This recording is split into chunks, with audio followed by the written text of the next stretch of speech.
Ce soir, nous allons en direct, en duplex, à Fréjus, retrouver un membre des Gilets jaunes de la première heure, Céline Gravade.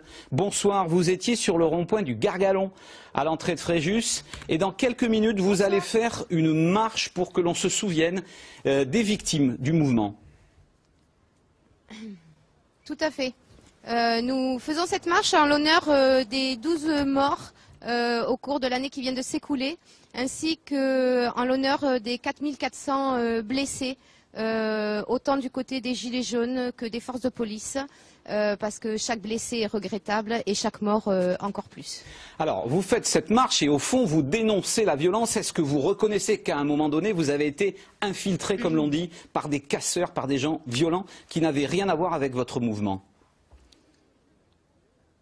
Oui, tout à fait. Il y a des black box qui ont profité de ce mouvement pour mettre des désordres partout en France et qui ont créé de très fortes violences.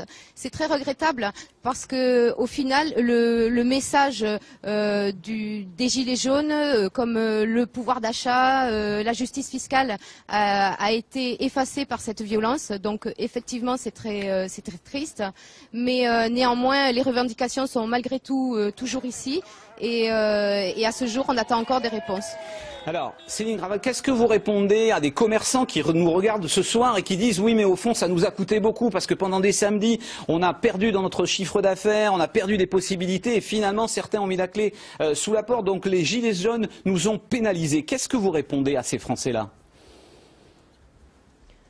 Alors moi je réponds que dans tout mouvement social, effectivement, il y a malheureusement des dommages collatéraux. Je comprends cette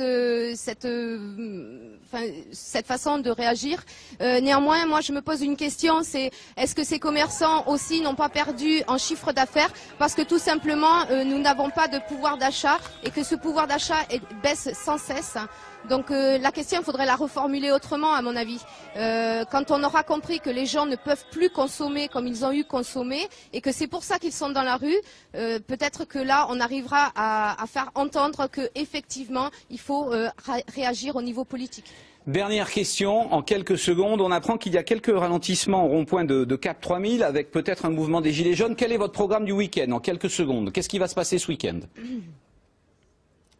Donc ce soir, nous faisons la marche en l'hommage des blessés et des morts tout au long du mouvement.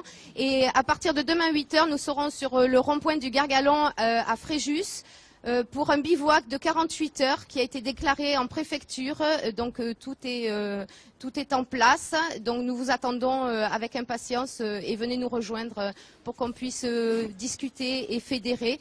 Et nous pensons aussi converger à partir du 5 décembre avec les syndicats pour pouvoir se faire entendre de façon plus visible. Merci beaucoup. Apparemment, vous dites qu'il n'y aurait pas de blocage donc sur les ronds-points. Merci beaucoup, Céline Gravade.